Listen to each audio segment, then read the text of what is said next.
우리 멀어질 듯 알게 각자 이야기 묻어둘까 그냥 좀 늦었지. Концерт BTS в Лас-Вегасе, третий день их мирового тура Aeriron World Tour 2026, был невероятно эмоциональным.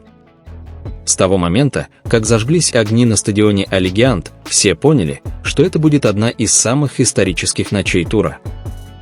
Крики и рмы были настолько громкими, что почти заглушили вступительную музыку. Из всех участников группы наибольшее внимание в тот вечер привлекли Ким Тэхён и Чон Чингук. Сам тур Aeriron был важным символом возвращения BTS после службы в армии. Этот альбом и тур позиционировались как новая эра для BTS с гораздо более эмоциональной, зрелой и ностальгической концепцией. Та ночь в Лас-Вегасе ощущалась по-другому. Еще до начала концерта фанаты заполнили стадион с самого утра. Весь город Лас-Вегас превратился в барахигас благодаря красным огням Aeriron, временным магазинам и даже монорельсовой дороге в стиле BTS, курсирующей по городу.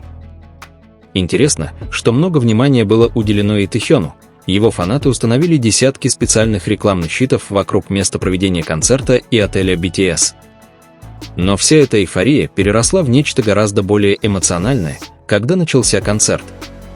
Когда в качестве открытия прозвучала песня «Hooligan», Тэхён и Чингук сразу же, казалось, почувствовали себя на одном уровне. Камера фанкама неоднократно запечатлела, как Чингук поворачивается к Тэхёну, словно желая убедиться, что они наслаждаются сценой вместе. И каждый раз, когда Тэхён улыбался, Чингук почти всегда улыбался в ответ через несколько секунд. ARMY сразу заметили химию. Не натянутую химию. Не фан-сервис. А химию, которая казалась естественной, комфортной и слишком знакомой, чтобы ее игнорировать. Во время исполнения Run BTS они несколько раз стояли очень близко друг к другу, смеясь на фоне сложной хореографии.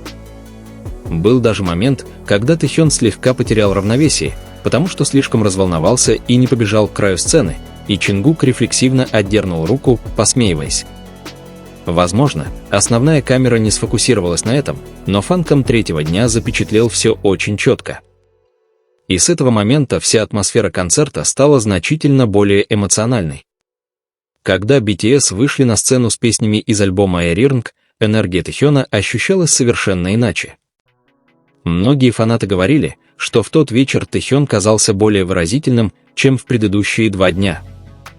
Он продолжал подходить ближе к стороне сцены, где стоял Чингук, слегка улыбаясь, даже несколько раз пропел свои строчки, глядя прямо на Чингука. Сам Чингук, похоже, не пытался скрыть свою реакцию. Он несколько раз смеялся, опуская голову. И всякий раз, когда на большом экране появлялось лицо Тэхёна, камера часто ловила взгляд Чингука. Именно поэтому фанкам третьего дня мгновенно стал вирусным на различных платформах. Потому что атмосфера между ними казалась слишком настоящей. Когда заиграла Fake Love, весь стадион превратился в море фиолетового света. Тэхён исполнил свой куплет с очень эмоциональным выражением лица, и как только начался финальный припев, Чингук медленно подошел к Тэхёну. Диалога не было. Не было чрезмерного контакта. Но то, как они стояли рядом под темно-красными огнями, заставило весь стадион истерически кричать. Момент казался сценой из фильма. И, пожалуй, самая эмоциональная часть вечера пришлась на бис. После Butter и Dynamite атмосфера на стадионе стала намного спокойнее. Участники начали дурачиться с АВМ, свободно расхаживая по сцене и шутя друг с другом. Но именно здесь многие фанкамы запечатлели то, о чем фанаты говорят до сих пор. Тэхён сидел на краю сцены и тихо пел. Затем подошел Чингук. Сначала он просто стоял рядом с Тэхёном, глядя на публику. Но спустя несколько секунд Чингук нежно похлопал Тэхёна по плечу, а затем, наконец, сел рядом с ним. Словами не было сказано. Только легкая улыбка. Но весь стадион тут же взревел.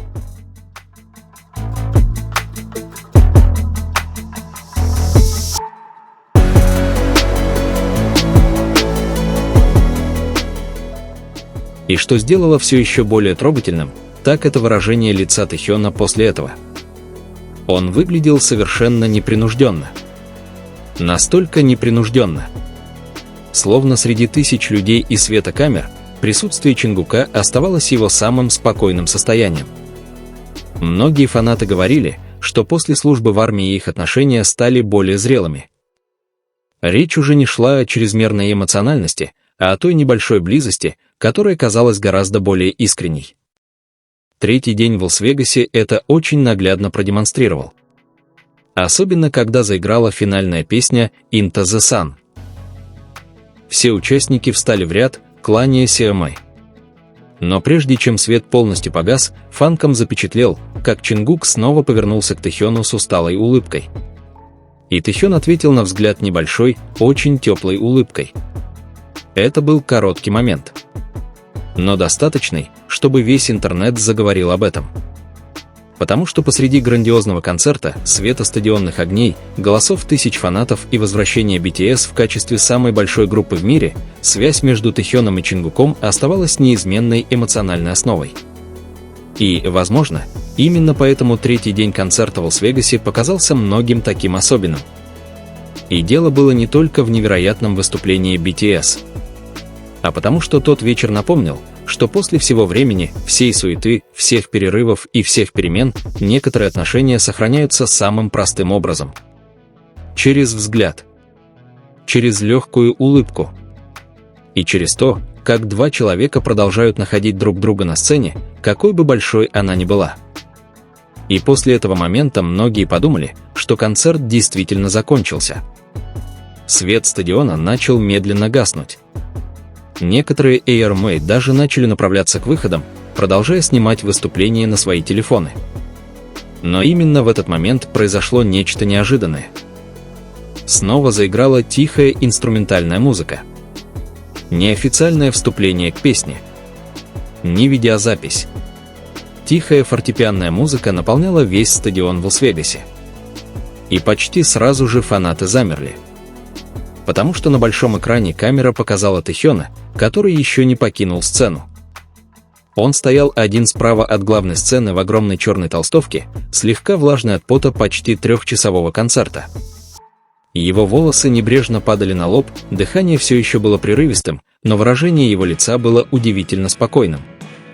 Резкий контраст с той бешеной энергией, которую он демонстрировал на протяжении всего концерта. Весь стадион тут же начал скандировать его имя – Тэхён, Ви, Ким Тэхён. А Тэхён лишь усмехнулся, опустив голову. Момент казался таким простым, но именно это и делало его таким эмоциональным. Потому что после многих лет, проведенных на вершине славы, Тэхён все еще принимал любовь своих фанатов так же, как и прежде, с застенчивой улыбкой, которая почти не изменилась с момента его дебюта. Затем, несколько секунд спустя, Чингук появился из-за кулис. И как только камера запечатлела, как он подходит ближе к Тэхёну, стадион взорвался истерическими криками. Чингук нес в руке бутылку с водой. Он шел непринужденно, все еще с наушниками на шее, а затем, ничего не говоря, протянул бутылку Тэхёну. Это было небольшое взаимодействие. Совсем небольшое. Но каким-то образом атмосфера тут же стала такой теплой. Тэхён принял бутылку с легкой улыбкой, прежде чем сказать что-то, что было не очень слышно в микрофоне. Но на ближайшей фан-камере Чингук тихонько рассмеялся, услышав это. И с тех пор они были совершенно неразлучны во время дополнительного выхода на бис. Они вместе ходили по сцене, махая Мэй. Иногда Тэхён шел быстрее, а затем останавливался, чтобы подождать Чингука. Иногда Чингук дергал Тэхёна за рукав толстовки, чтобы тот не подходил слишком близко к краю сцены. Все выглядело настолько естественно, что многие фанаты говорили, что они похожи на двух людей, которые слишком привыкли заботиться друг о друге. И прямо перед тем, как покинуть сцену, Чингук внезапно остановился. Он оглянулся. На Тэхёна. Тэхён, который махал зрителям, тоже остановился, когда понял, что Чингук смотрит на него. Несколько секунд. Всего несколько секунд. Но они смотрели друг на друга достаточно долго, чтобы большой экран запечатлел этот момент. Затем Чингук слегка улыбнулся. Не улыбкой айдола, не сценической улыбкой, а очень мягкой и личной улыбкой. И Тэхён ответил ей еще более теплым выражением лица. После этого они вместе спустились вниз, бок о бок, исчезнув за медленно гаснущими огнями сцены Лас-Вегаса. И почему-то весь концерт в тот вечер казался историей о двух людях, которые находят дорогу домой после очень долгого путешествия. Secret stars.